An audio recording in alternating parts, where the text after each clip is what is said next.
pusit, extra rice. Alright. Wow!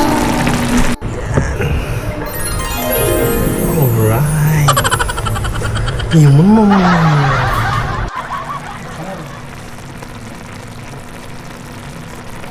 Tara, kain tayo mga idol.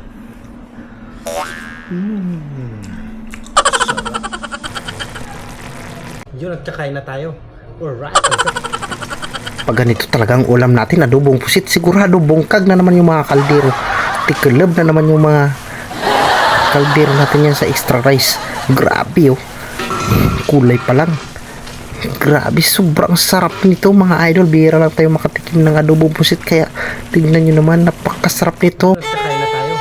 Alright, ang sarap natin. Pusit, extra rice. Alright. Wala tayo ng plato. So, ulam na yung una niya.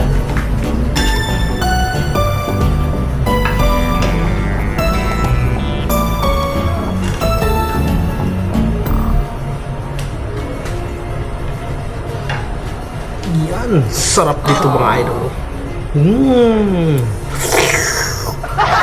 At yan, dahil bagong luto yung kanin, yan, magkukuha muna tayo ng kanin sa rice cooker. So yan, kukuha muna tayo na pansandok sa kanin, yung malaking luwag. At yan, kukuha na tayo. So yan, bagong luto. Yan, medyo mainit pa nga mga idol. So yan, kahit bagong init pa yan, basta adobong pusit at yung ulam natin, sigurado bungkag yun naman yung mga kaldero natin yan. Grabe naman yan. Extra rice na naman. rice, Yan, oh. please. Grabe, sarap yung mga idol. Sobrang init pa ng kanin, umusok-usok pa. Yan, nagdagdag pa nga ng sabaw si Idol Kenneth. So yan, oh. Grabe. Napakasarap yan mga idol. Naglalaway talaga ako sa sarap yan mga idol. So bihira lang tayo makatikim ng adobong pusit. Kaya ngayon, lubos-lubosin na natin. So yan, oh. Tignan nyo naman, sobrang sarap. Sabaw pa lang at kulay. Tingnan nyo naman. Yan, at kakain na tayo mga idol. Yan, oh. Nakikita nyo naman yan. Sobrang sarap yan. Yum, yum, yum, yum. Grabe, oh. Yan. Sigurado makakatatlong platong kanin na naman ako nito. Mapapa-extra rice talaga tayo yan. Dito. Tara, kain tayo mga idol.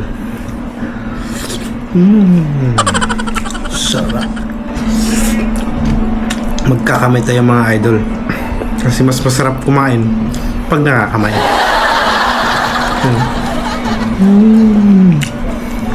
Sili. At ito na nga, binakbakan ko na ng kumain ng kumain. Yan, oh, at hindi na ako masyadong sasalita dyan kasi nga nagpupokus ako sa kinakain ko. Sobrang sarap nito mga idol kasi nga sa isang buwan siguro mga isang beses lang kayo makatikim ng isa adobong busit. Minsan nga wala pa. So season lang kasi yung busit dito sa El Nido. So, kaya bihira lang kami makatikim ng ganyang ulam. So, fresh na fresh pa yan mga idol. Kaya sabi ko sa nagluto, sabi ko, chef, ano na lang, adobong pusit na lang para maiba naman. Kasi nga nakaraan, bumili rin kami ng pusit pero prinito namin. Sobrang sarap din pero mas masarap pa rin yung adobo. Yan, o, tignan mo, tas medyo mahanghang, ang daming sili. Yan, pati sili kinakain ko na mga idol. Yan, sobrang sarap ng pakiramdam ko niyan kumakain mga idol. Ayun, lagyan mo ng sabaw-sabaw na medyo may mantika-mantika. Naku, bungkag na naman yung mga kaldero natin talaga niyan pag ako kumain mga idol. Yan, sobrang sarap, pati sili kinain ko na. Yan mga idol, mas masarap kasi pag may kumakagat-kagat sa labi. Sarap na sili. Yan, kakainin ko na naman.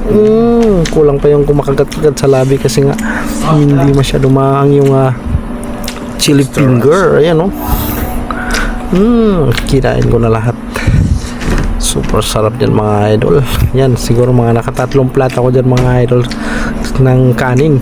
So tingnan nyo naman, oh, sobrang sarap ng kain ko dyan mga idol. Dahil bago lang ulit ako nakatikim ng adobong pusit sa katagal-tagal na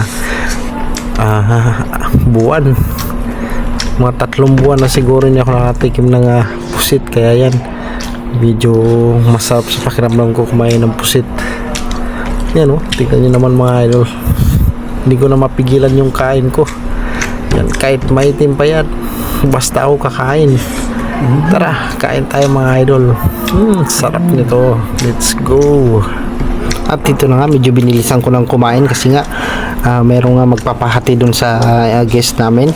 So kailangan ko bilisan kumain kasi nga magpapahati dun sa beach. Yan, mga idol dyan. Binakbakan ko na talaga kain mga idol. Sa sobrang sarap nito mga idol. Sabi ko sa kanya, huwag mo naman siyang magano. Sa sobrang sarap nito mga idol. Hindi ko talaga maiwan yung pagkain na to. Yan, approve talaga sa akin. Sobrang sarap eh. Yan, binakbakan ko na binakbakan kasi nga nag-aapura na ako dyan mga idol kasi nga may hahatid ako na magpapahati dun sa van. So yan, hanggang dito na lang video. Thank you for watching.